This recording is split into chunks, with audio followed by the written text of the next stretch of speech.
Binabati ko kayo sa pangalan ng ating Panginoong Kristo sa umaga pong ito.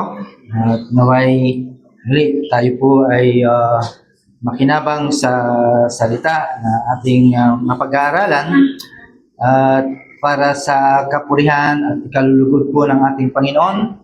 Sa araw pong ito ay isa pong mapagpalang araw po sa bawat isa po sa atin. Para sa ating teksto sa umaga pong ito, muli po natin buksan ang ating Biblia sa Aklat ng Gawa, chapter 17, verse 10 hanggang verse 12. Muli po nating tunghayan at basahin ang verse pong ito na sinasabi po dito ng gabi ring iyon ay pinapunta ng mga kapatid sina Pablo at Silas sa Berea. Pagdating doon sila ay pumasok sa sinaguga ng mga Hudyo. Bukas ang isipan ng mga Hudyong taga roon kaysa sa mga Hudyong taga Tesalonica. May pananabik silang nakinig sa mga paliwanag ni Pablo at sinaliksik nila araw-araw ang mga kasulatan upang tingnan kung totoo nga ang sinasabi niya. Verse 12, last verse, sumasampalataya ang maraming Hudyo roon. Gayon din ang mga Griego, pawang mga lalaki at mga babaeng kilala sa lipunan. Manalangin po tayo. Salamat muli o Diyos sa oras na ito at muli po namin nililimos ang tulong ng banal na Espiritu na pagpalain ang aming mga pandinig, lalo na po sa mga makikinig. Diyos, sa inyong mga kamay, muli po kami po nagtitiwala at papasalamat sa inyong biyaya sa oras po ito. Ito kami dalangin sa pangalan po ng ating Panginoong Kristo. Amen. Para sa ating pag-aaral na kung saan kapag tapat ang mga ngaral ay asahan po natin na magiging tapat din ang mga makikinig. Kaya tandaan po natin, bawat Lord's Day, bawat pagtitipon, ang salita ng Diyos ay laging bukas. Bukas po, lagi po yan. Pero tandaan po natin na hindi lahat po ng Biblia ay dinadala sa bukas na kaisipan at bukas na puso. Bakit? Kasi yung iba, kaya nakikinig, ay gusto nilang i-criticize yung nangangaral o yung nagsasalita. Di ba? Of course, yung iba naman, nandito because they want to entertain themselves. No? Gusto nilang magalak, ma-entertain ng ninuman. And of course, yung iba naman ay nakikinig na nagkaroon ito ng kumpirmado na they want to believe. No? Gusto nilang mapaniwalaan. Kaya tandaan po natin mga kapatid, ang kasulatan ay nagpapaalala po sa atin na kapag mayroon tayong napakinggan, it matters a lot. No? Tulad niyan, napakinggan po natin ay nagbibigay po ito sa akin ng kahalagaan. Lalo na po sa mga tulad po natin mga Kristiyano. Kaya itong mga taga-Berea na ito, yung kanilang napapakinggan talagang yung katotohanan sa kanila ay nagbigay ng isang kahalagahan. Itong mga Berean people o itong mga taong ito. Kaya itong text po natin ay maaring it was a confront para sa atin at maaring ito ay very uncomfortable po sa atin na maaring magbigay po ito sa atin ng mahalagang katanungan. Kaya anong klase ng mga tagapakinig kapag ang Diyos ay nagsasalita? No? Makikita po natin because sa panahon po natin kapag nagsasalita na ang preacher which siya ang ginamit ng Diyos sa ating panahon ay parang hindi na iniintindi because marami ng mga sagabal, no? Kaya siguro yan ang gawa ng kaaway because alam niya na ang salita ng Diyos ay merong malaking halaga sa buhay ng isang tao. Kaya gumagawa siya ng paraan para hindi ito maintindihan at hindi mapakinggan. No? That's why we as a preacher, ay nananalangin po tayo na sana pagpalain ang mga pandinig o mga tenga ng makikinig. Kaya itong passage na ito ay isang panawagan po sa atin na dapat po nating tignan o eksaminin po natin kung ano yung mensahe na pinakawalan at tignan po natin kung paano din po tayo mag-response sa mensahe na ating napakinggan. Para maintindihan po natin, ay tignan po natin ang konteksto ng ating mga binasa. Para maintindihan po natin ang kagandahan ng tinatawag na mga taga-Berea. First, kaya kailangan maintindihan po natin at alalahanin po natin na ang Thessalonica during the time ay talaga namang they are in darkness, no? Of course, kapag ganun ang pagkakataon, maaring ang isang lugar ay kapag nasa ganung kalalagayan ay baliwala sa kanila, no? Yung mga bagay na mahalaga. Ang importante sa kanila is to makasurvive sa ganung kalalagayan. So ay dito sa Acts 17 na kung saan si Paul at saka si Silas sa Thessalonica, they are preaching Christ. Of course, yung pinipreach nila ay galing naman talaga sa scripture, di ba? Kaya yung iba ay talaga namang naniwala. Pero yung ibang Jew o mga Jew ay they became jealous, no? Sila ay talagang nagselos po siya. That's why they made a mob, no? Sila yung nag-stir ng kaguluhan. Of course, ang tendency po noon ay they are forcing the missionaries. Ayun, manando doon. Yung dalawa, lalo na si Silas at saka si Paul, na umalis po doon. They forced them to flee para siyempre ayaw nila na mapakinggan at yan naman talaga ang ginagawa ng kaaway even inside the church, di ba? Yan ang ginagawa po niya, bibigyan ka niya ng pagkakataon para hindi ka makinig, dalhin ka para antukin, buksan yung cellphone mo, and then mawala ka na sa senaryo, di ba? Mawala na yung konsentrasyon mo sa pakikinig. So, ganun din po ang nangyayari sa ganung pagkakataon. Pero ganun pa man, mga kapatid, kahit merong persecution, tandaan po natin, gospel must not be silenced. Dapat hindi mapatahimik ang gospel. Dapat it will direct it. Kailangan isulong pa rin. Hindi magiging sagabal ang mga iyon. Kaya si Pablo saka si Silas ay sa gabi talagang tinatago po sila sa ibang lugar na hindi kilala. Pero ganun pa man, mga kapatid, pagdating ng umaga, ay ando doon yung kanilang eagerness na makapag-preach. Okay? Of course, yun yung kanilang mandato. Kapag binigyan ka ng mandato, whatever the cost, ay talagang gagawin po natin. At alam po natin na ang ating gawain, alam po natin na yun yung dahilan, yung ating pagsusumikap na dalhin sa kanila ang magandang balita ay magbubunga yun. Lalo na kapag tapat ang ating mga pangangaral, asahan po natin na meron ding tapat na makikinig at magre-response. At yan po yung makikita po natin. Kaya dito sa Acts 17, dadalhin po tayo that there are 3 points na makikita po natin po dito. Una, yung tapat na mensahero. Pangalawa, yung tapat na makikinig. And of course, yung mabungang magandang balita. Kaya dito makikita po natin na ang Diyos ay tinuturuan po tayo that when God is preached faithfully, okay, and received humbly, okay, tandaan po natin, the gospel always be in triumph. Magbubunga po yan. No?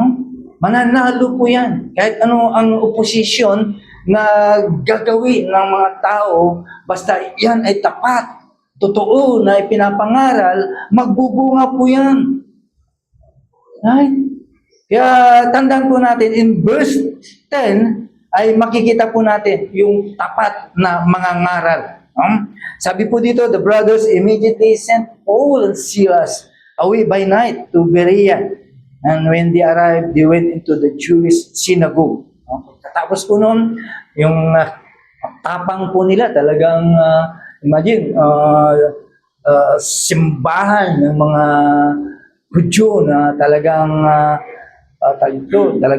delikado kapag kinakaharap mo. Pero hindi nila kinakatukutan po ito. Okay?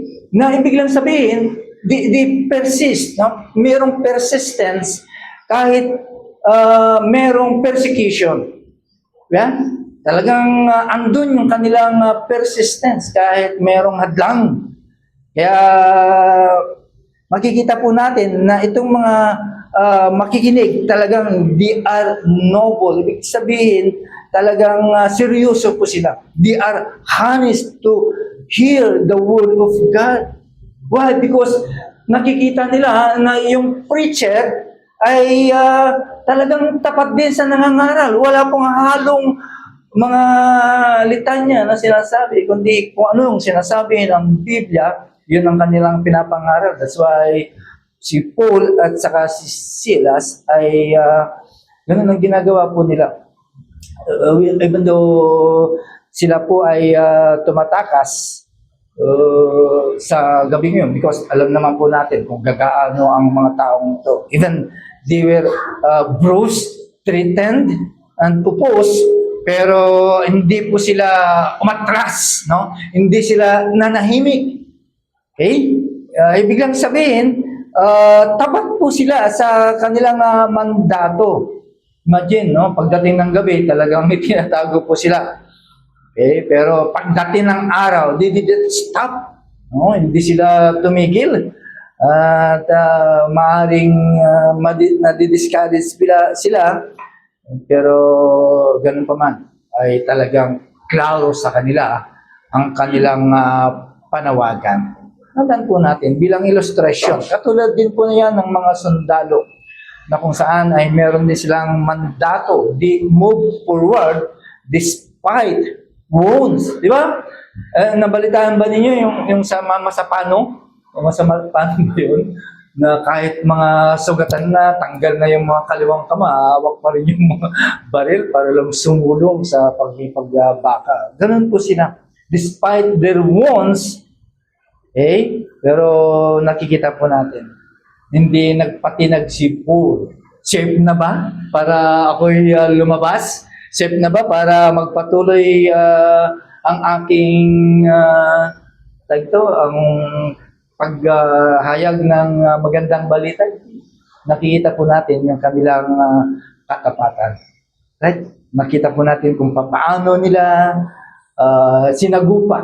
Even the opposition ay hindi nagpahina sa kanila. Basta tumitingin po sila sa kanilang panawagan. With that, ay nakita po natin kung paano sila tumugon sa kanilang panawagan. Meron silang persistence and proclamation. Talagang nandun yung kanilang sigasig na sabihin at iproklama ang magandang balita. Hindi sila tumigil, hindi sila nagpatinag, but they keep in preaching. Right? Talagang wala sa kanila. Walang delayed na naganap, walang detour, ibig sabihin, lumihis sila, di ba? Ibig sabihin, dito tayo. Dahil walang gulo po dito, pero hindi. It's talagang direct to the point. At higit sa lahat, talagang walang discouragement na naganap. Na ibig lang sabihin, sa nangyayari sa kanila ay nagpapaalala po sa atin na tayong mga messenger, tayong mga Kristiyano, ay task natin po ito. Di ba? Pinagbilin po sa atin po ito, even though na wala po tayong guarantee na magiging resulta po nito, but still, they remain faithful na sana magiging tapat pa rin po tayo kahit alam natin na walang garantiya na mangyayari, pero magpapatuloy po rin po tayo sa ating pananampalataya, katapatan sa ating mga misyon bilang mga Kristiyano. Okay? Hindi sila natina sa mga ganong bagay. Pero ganun pa man, naniniwala po sila na may magaganap. At alam po natin na merong magaganap kapag tapat po tayo sa ating mga misyon o mga dalang balita. Parang isang ano yan, parang isang mail carrier, yung tagahatid ng sulat. Okay? Wala silang responsible sa sulat kung saan man ito dadalhin. Basta ang kanila ay matanggap. Okay? Ang importante sa kanila ay ma-delivered yung sulat mo yon. Ganun din, mga kapatid. Bilang mga lingkod, okay? Bilang tayong mga lingkod, ay hindi po tayo responsible kung ano po yung gagawin natin. Kasi sometimes, they going to manufacture the result, di ba? Tulad nung ngayon, mga uso ngayon, basta nakapag-share sila, ito yung result. No? Minamanufacture nila yung result. Di ba? So nila, sige, ito yung tumanggap. Minamanufacture nila. Pero ang importante po doon na dapat nating gawin is to deliver the message faithfully. Magiging tapat po tayo sa mensahe na dala-dala po natin. At alam po natin na merong magiging bunga po niyan. Kasi ang trabaho po natin is to advance the gospel, not to comfort. Diba? Ganun kasi iba ginagawa. Walang nangyaring conviction. Right? Dadalhin po natin yung gospel in advance, not through comfort. Okay? But through conviction. Yun ang dapat. Minsan, ganun nga nangyayari. Basta nasabi na, gano'n, mayroong hinahanap na comfort. Walang conviction na nagiging bunga po nun. Kaya habang merong persistence ang mensahero, ay talaga namang uusad po yan. Basta tapat lamang po tayo. Okay? Ibig sabihin, kapag siseryosin po natin ang ating pagiging messenger, ay asahan po natin na merong kaganapan. Now, switch po tayo doon sa verse 11 kung saan ay yung faithful hearer, yung tapat na makikinig. Meron. May mga talagang tapat na makikinig. Okay? Kaya sabi ng text po natin, now these Jews were more noble than those Jews in Thessalonica. Na ibig lang sabihin, itong mga taong to talagang marangal, mataas yung kanilang attitude, na seryoso po silang makinig. Kaya ang diferensya po dito sa between Thessalonica and Berea ay hindi po yung mensahe. Hindi, kasi wala namang problema yung mensahe kapag tapat na sinasabi po natin. Pero ang problema between these two ay yung mindset nila. Okay? Yung mindset. Both they receive the word with all eagerness. Okay? Hindi ito tawag ito, not a defensive, not a passive. Instead, their eagerness ay ito yung nagpakita sa kanila ng pagpapakumbaba. Okay? Kaya tandaan po natin, mga kapatid, ang isang teachable spirit that longs for truth rather than confirmation. No? Ito yung tao na nakikinig na meron siyang desire o nais o eagerness na tanggapin. Kaya lalabas yung pagiging humble. Di ba? Kapag ikaw ay seryoso at napakinggan mo yung tamang mensahe, ay magdadala sa iyo ng pagpapakumbaba. At makikita mo at tatanggapin mo yan. Okay? Na magbibigay po sa iyo po yun. Na ibig lang sabihin, katotohanan ang narinig mo. Yeah. Ganun po mga kapatid. Parang ilustrasyon ng isang bagong batang na ipinanganak. Okay? Di ba? Kapag bagong panganak, kapag umiyak yun, ibig lang sabihin, umihingi po yun ng milk. No? Umihingi po yun ng mama milk. Okay? Na ibig lang sabihin, kailangan po niya ng nourishment. So, ganun din po ang beriyan. Okay? Ang beriyan ay talaga naman makikita mo, they approach the world for spiritual hunger. Ganun po sila kaseryoso na magkaroon sila ng hungerness sa salita ng Diyos. Hindi pa nga sila nasiyahan sa kanilang mga sarili. Okay? Sinaliksik pa nila. Why? Because they are empty and ready to receive the word. Seryoso kasi yung mga nangangaral. Kaya seryoso din po itong mga nakikinig na gusto nilang matuto. No? So, ibig lang sabihin, ang isang tao na kapag merong siyang eagerness, okay, ay talaga namang gagawin po niya ang lahat para mapunan ang kanyang pangailangan. Pag nandito ka at gusto mong matuto, iiwasan mo yung mga magiging hadlang. Magiging seryoso ka, gusto mo, ayaw mo lang tumayo. Kahit may panawagan para pumunta ka sa siya, di ba? Ayaw kong ma-miss yung ipinipreach. Dahil kapag tumayo ako, maliligaw ako. Ganun po sila. They are examining the scriptures. No, ito yung mga taong to na talagang nagkaroon ng pagkakataon na aralin ang salita ng Diyos kung talaga ay totoo ang kanilang napakinggan. Biglang sabihin, bilang nandito sa loob ng simbahan, ganun din po yung mga taong to. They did not reject Paul yung kanyang pagsasalita during the time. Okay? Either si Paul ay talaga namang tinanggap yung kanilang salita. Okay? Pero anong ginawa nila? They tested his message by scripture. Diba?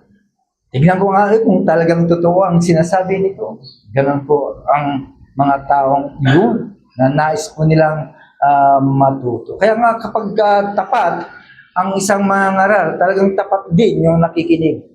Kaya itong mga taong to ay talaga naman nakita po natin na after those preaching words, they submit themselves, no, sa scripture.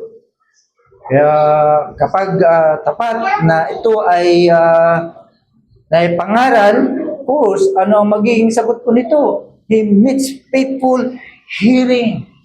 No?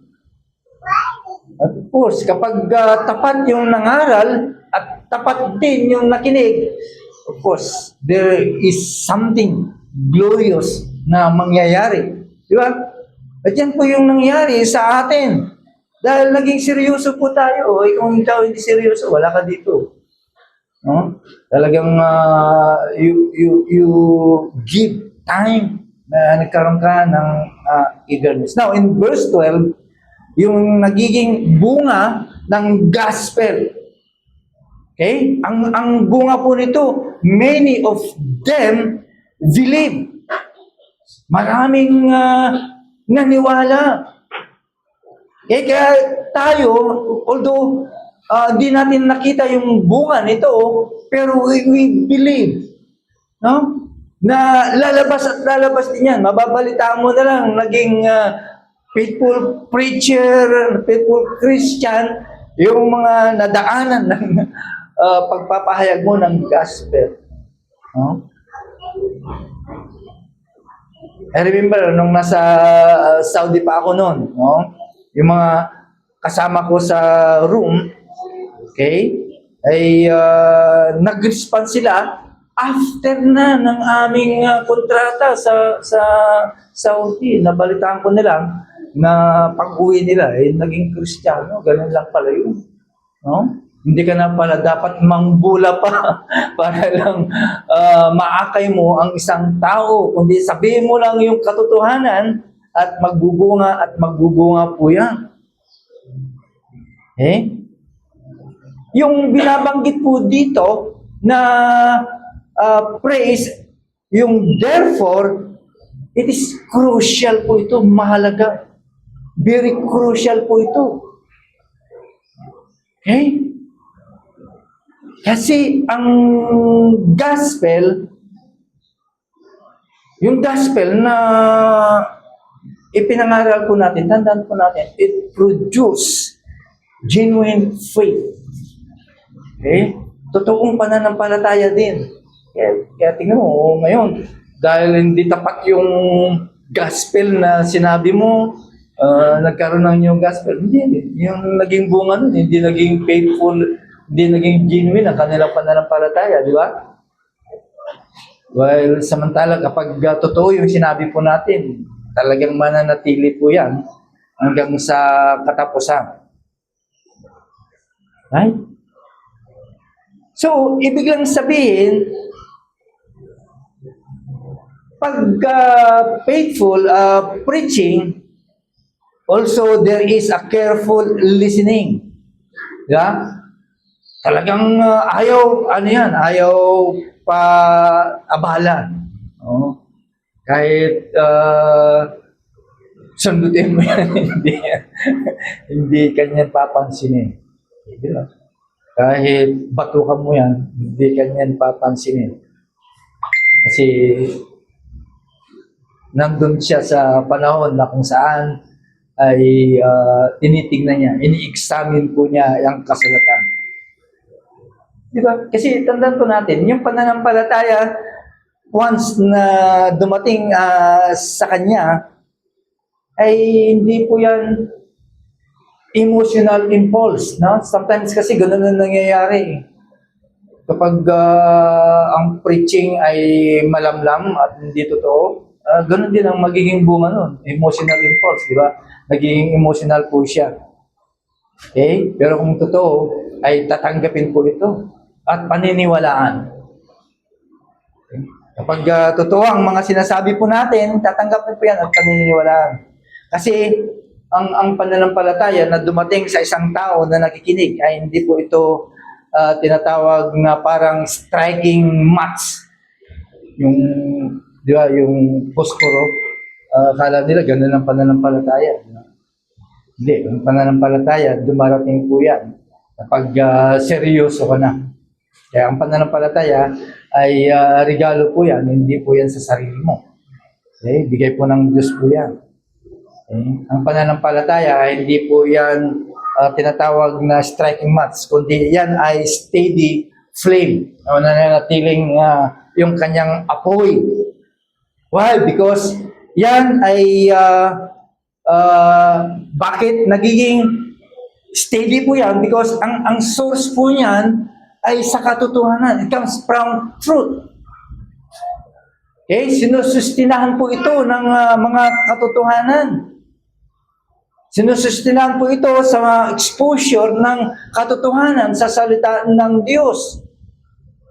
Okay? Hindi ito momentary, emotional, na katulad ng pagsindi, gano'n ang kagad. Hindi, talagang ang pananampalataya, mananatili po yan because ang pundasyon po niyan ay yung exposure ng salita ng Diyos na katotohanan. Yan yung mga pinipreach ng mga preacher. Okay? Kaya, tandaan po natin, yung mga dating talagang emotionally tinanggap ang salita ng Diyos, where are they now? Okay? Wala na. Hindi pa sikat. Laos na. Ang sabi natin. Okay? Hindi nananatili. Okay? Kaya, mga kapatid, ang ating natunghayan na verses na ito ay si Luke bilang writer ay ipinakita po niya sa atin yung lalim, yung hininga ng kapangyarihan ng gospel. Okay? Ipinakita po niya yung katotohanan. Kapag ang gospel ay tunay at tapat na ito ay ipinangaral. Okay? Kaya kapag totoo, ipinapakita po dito na kung sino man ang naging tapat sa pakikinig, ay yun talagang tatamaan ng gospel. Walang ipinapakita dito na dahil ikaw ay respectful o isang tao, hindi.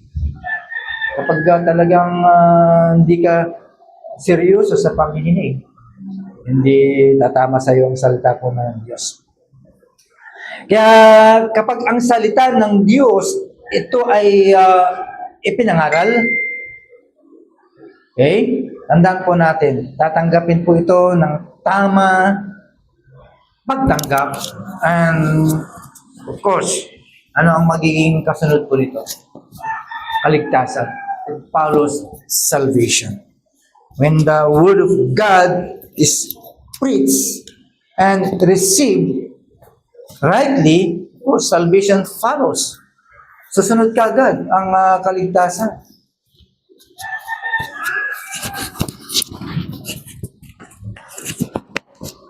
Okay? At laging yun ang kasunod. Salvation follows always. Okay?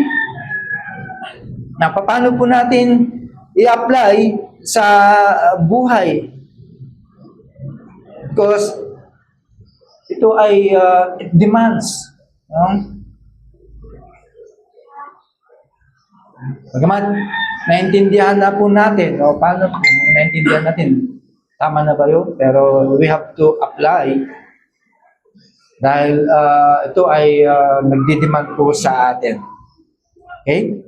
Sa mga ngaral, to all preachers and witnesses, huwag titigil.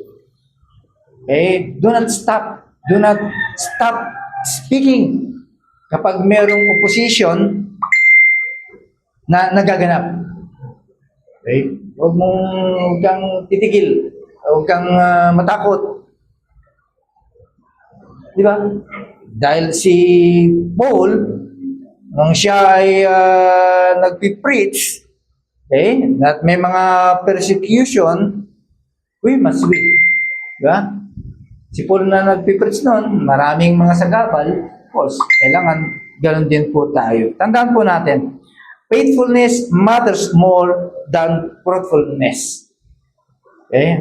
Magiging mabunga po yan. Kapag tapat po tayo sa ating mga mandato at tapat po tayo sa mensahe na ating hahawakan. Tandaan po natin mga kapatid, ang Diyos ang hahawak ng magiging resulta po nito.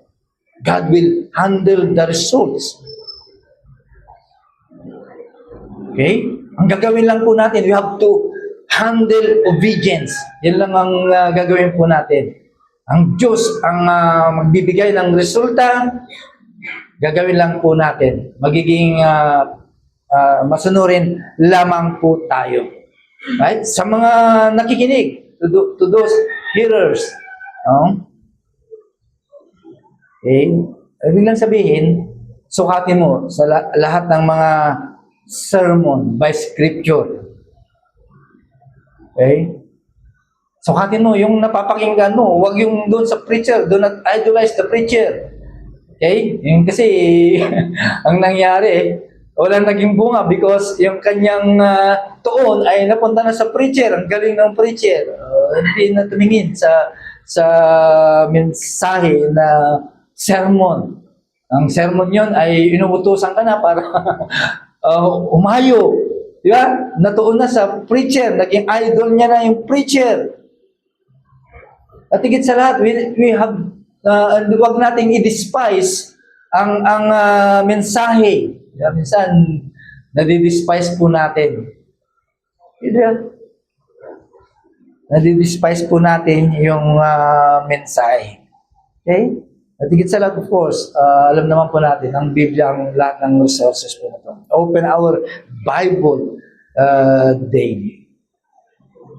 Okay? Tandaan po natin, mga kapatid, ang isang simbahan ay magiging malakas sa kanyang commitment into biblical discernment.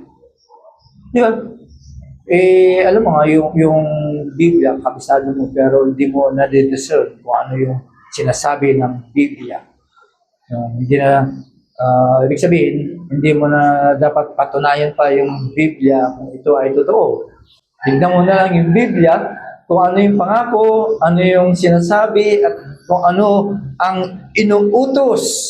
Kaya nagiging strong ang buong simbahan at even those individual Christians. Kaya sa mga wala pa kay Kristo,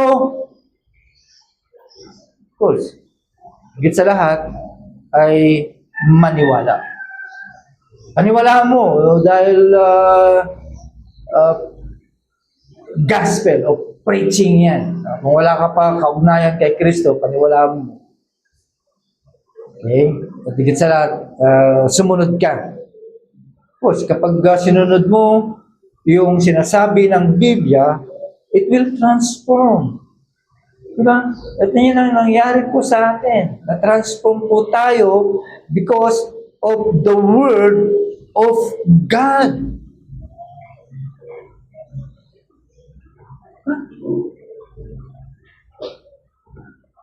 Kaya nga may mga pilit na nagbubukas ng mga Bible studies sa mga tahanan, di ba? Kasi yung pinaka-ultimate goal ng mga ganyan ay hindi lamang impormasyon. Okay? Pero ang pinaka-goal po niyan ay, of course, yung kaligtasan at transformasyon ng isang tao. Right? Lalo na kapag totoo ang sinasabi po natin. Kaya hamon ko sa inyo na kung talagang tunay kang mananampalataya, you truly believe ang salita ba ng Diyos ay nabago ka ba ng salita ng Diyos? The Word of God change you? Or ikaw ba talaga ay sumasagot sa panawagan ng ating Panginoong Kristo? Are we responding, okay, to Christ? Mga kapatid, ito yung panawagan sa atin. Okay? Na kung saan ay sumusunod po tayo sa sinasabi ng ating Panginoong Kristo. Now, in conclusion, tandaan po natin, ang Berea ay nagtuturo po sa atin na tayo po ay magiging tapat na mensahero na dapat magpatuloy. It must be persist. No? Faithful messengers must persist. Okay? Faithful hearers must examine. Kung tapat kang makikinig, of course, pag in-examine mo yan, anong gagawin mo? Sumunod. Sundin mo. Sundin po natin. Okay? At yan, nagtagpo Tandaan po natin, yung gospel na tangan-tangan po natin, it will triumph. Mananalo po yan. Okay? Sana maging tulad po natin na ang simbahan na kung saan ay nangangaral ng may katapangan, boldly, listen humbly, okay, and believe savingly. Sana ganun po tayo para sa kapurihan ng ating Panginoon na. Manalangin po tayo. Maraming salamat muli o Diyos sa mensahe na inyong pinaabot sa aming kalagitnaan. Alam po namin, Lord, na ito po ay isang panawagan sa bawat isa po sa amin. Kami po ay magiging tapat, tapat sa pagpapahayag ng iyong gospel in any situation. May mga persecution man o mga sagabal po na aming na-encounter, ay dapat mananatili po kami tapat sapagkat ang salita mo, ang gospel, ang siyang means, kadahilanan lamang po, Diyos, para sa mga kaligtasan ng makikinig. If there is no gospel, there is no salvation. Kung wala pong tapat na mga ngaral at wala ding tapat na makikinig po nito. Kaya dalhin niyo po kami sa ganitong katotohanan na maging seryoso po kami sa aming mga mandato. Gawin niyo po kami, O Diyos, bilang mga taga-hatid ng mga magandang balita sa sino man na makakadapang palad po mga, especially, Lord, sa mga malalapit na aming nakakadawang palad. Kaya, O Diyos, gawin niyo po kami tapat na masunurin sa pinag-uutos mo. Maraming salamat po, Diyos. Ito po aming dalangin sa pangalan po ni Jesus. Amen.